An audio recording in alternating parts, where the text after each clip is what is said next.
Revelation chapter 9 verse 1 to 12. Verse 1. And the fifth angel sounded his trumpet, and I saw a star fallen from heaven to the earth, and the key of the pit of the abyss was given to him. Verse 2. And he opened the pit of the abyss, and smoke came up from the abyss like smoke of a great furnace, and the sun and the air became darkened by the smoke of the abyss. Verse 3. And locusts came out of the smoke on the earth, and power was given to them, as scorpions of the earth have power. Verse 4. And it was said to them not to hurt the grass of earth nor any green thing nor any tree, except the men who do not have the seal of God upon their foreheads. Verse 5. And it was given to them not to kill them but that they should be tormented for 5 months, and their torment was as the torment of a scorpion when it stings a person. Verse 6. And in those days, people will seek death, and they will in no way find it, and they will long to die, and death will flee from them. Verse 7. And the appearance of the locusts was similar to horses prepared for battle, and upon their heads were as crowns of gold, and their faces were like human faces. Verse 8.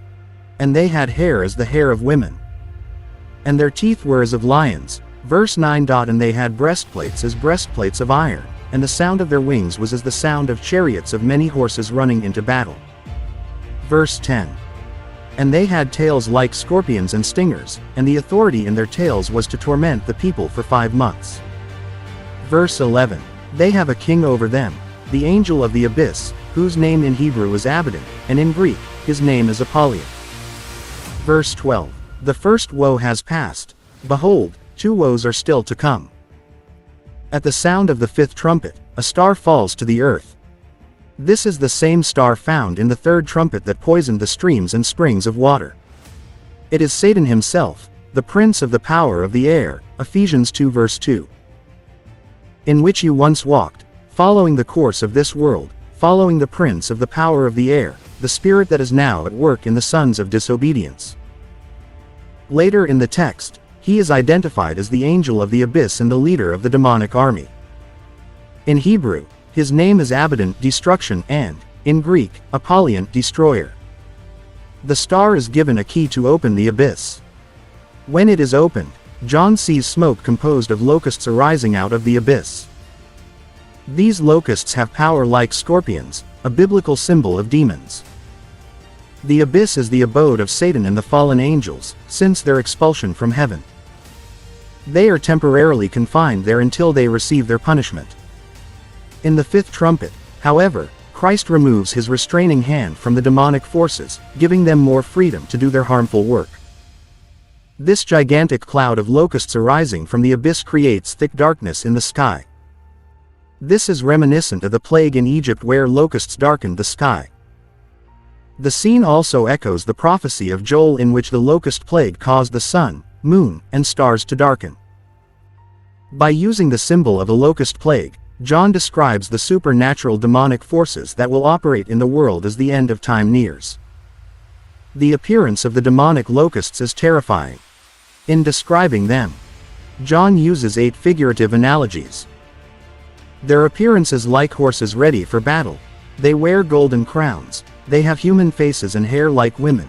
Their teeth are like those of lions. They have iron like breastplates. The sound of their wings is like that of battle chariots, and they have tails like scorpions, which they use to sting. This symbolic description of the demonic locusts uses terms similar to those in Joel chapter 2 verse 2 to 11. As in Joel, the demonic locusts of the 5th trumpet resemble an army. Yet, they are not a real army. Their meaning is not militant but spiritual. Their weapons are their scorpion-like tails, which they use to afflict people. In the Bible, the tail is a symbol of deception, which Satan uses to turn people away from God and toward himself. Isaiah chapter 9 verse 15. The elder and honored man is the head, and the prophet who teaches lies is the tail. Isaiah refers to false prophets deceiving people with their false teachings in terms of the tail. It is the tail of the dragon that caused 1/3 of the heavenly beings to rebel against God. Revelation chapter 12 verse 9. His tail swept down 1/3 of the stars of heaven and cast them to the earth. Notice that the demonic locusts first create darkness. Darkness is the opposite of light.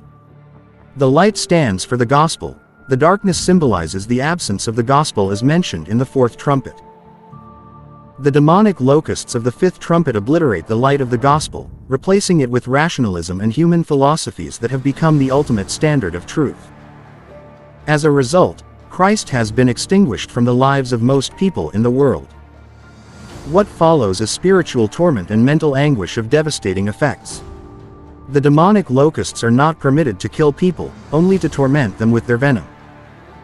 Their torment is clearly spiritual and mental, driving a great number of people into suicidal anguish. People seek death but cannot find it. The period allotted to the demonic locusts to torment people is 5 months. 5 months was also the period of the flood. During this time, Noah and his family were under divine protection, so the floodwaters could not harm them. Like Noah and his family, God's people will be protected from the torment of demonic forces. Remember that the trumpet plagues concern those who have rejected the gospel. The demonic locusts are not allowed to harm the grass, any plant, or any tree, which are symbols of God's people. These locusts can harm only those who do not have the seal of God on their foreheads, while God's people are protected from the locusts' harmful activities by God's seal. The fifth trumpet describes the spiritual condition of the world in the aftermath of the Enlightenment, which was characterized by the rise of rationalism, skepticism, humanism, relativism, and liberalism. Ultimately, it gave rise to secularism and its negative effects on Christianity. God-centered theology was replaced by atheistic, human-centered philosophy, which has little or no room for God. This atheistic philosophy has alienated people from God and from each other, creating the agony of emptiness and meaninglessness in their lives. This contrasts with the green grass and trees that are nourished by water. Although they have separated themselves from God, secular people still have a longing for spiritual values to fill the emptiness in their lives. However, resistance to the transforming power of the gospel provides an opportunity for Satan and his demonic forces to fill this emptiness. The situation in Israel, as described by Amos, best illustrates the spiritual condition in the world today, which the fifth trumpet also symbolizes. When Israel turned justice into poison and the fruit of righteousness into wormwood, Amos 6 verse 12. Do horses run on rocks? Does one plow there with oxen? But you have turned justice into poison, and the fruit of righteousness into wormwood. God brought swarms of locusts upon their land. By rejecting the gospel, the people in the world are left defenseless against demonic activities. The only security for humanity is in Christ and the gospel. Any religion apart from Christ, including one that is based largely on emotions, does not supply the needs of the world. What secular people need today is a clear understanding of the gospel, which alone can fill the emptiness in their lives and protect them from the torment caused by supernatural forces. The woe of the fifth trumpet is frightening, however. The worst is yet to come as the sixth and seventh trumpets sound.